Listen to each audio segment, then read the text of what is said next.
Bonjour à tous chers motonautes, bienvenue à Almeria où Yamaha nous a conviés pour le lancement de la nouvelle R6. Alors c'est la seule japonaise à évoluer en 2017, la seule à passer l'homologation de l'Euro 4. Rien que pour ça il faut féliciter les Bleus parce que c'est un effort assez considérable qu'ils font. En fait eux, leur but c'est de conserver cette moto au sein de la gamme sportive qui part donc de la R125, la R3, la R6 et la R1 avec la R1M au pinacle.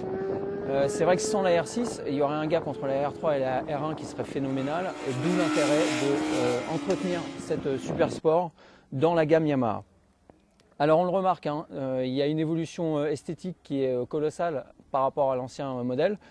Elle s'inspire très largement de la R1 et de la M1. R1 à l'arrière avec les tuyères qu'on voit au niveau de la selle passager, la selle qui sera réservée aux personnes qui sont très motivées. À l'avant, on a vraiment l'avant de la M1 de Rossi et Vignales.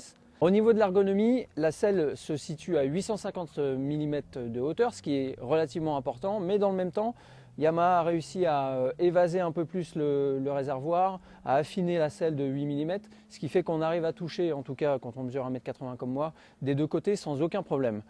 Sur la moto, on a une position qui est largement sur l'avant, c'est très appréciable sur circuit, ça l'est beaucoup moins sur route, mais à vrai dire, est-ce que les motards aujourd'hui utilisent ce type de machine sur route, c'est à vérifier.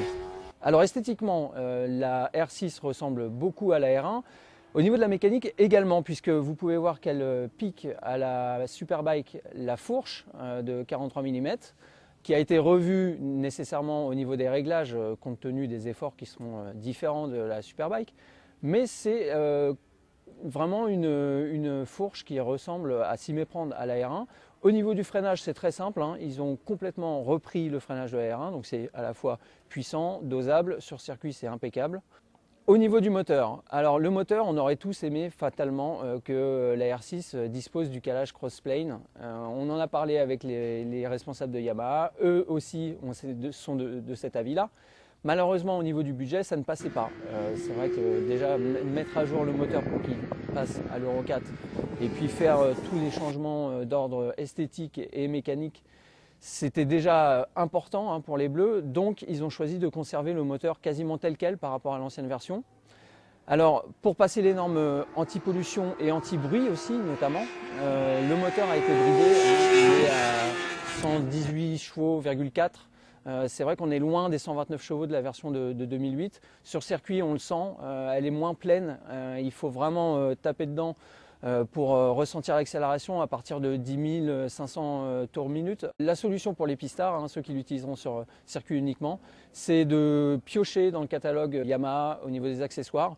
On a eu la chance lors de notre deuxième session d'utiliser une version Race Kit qui développe, alors la puissance n'est pas donnée, mais qui développe une puissance largement supérieure.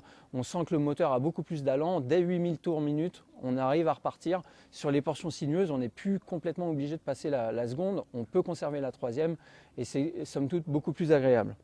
Voilà ce qu'on pouvait dire à propos de la R6 2017. On vous donne rendez-vous bien sûr sur moto-net.com pour l'essai complet avec le point technique complet également. Voilà, restez connectés, à plus et bonne route!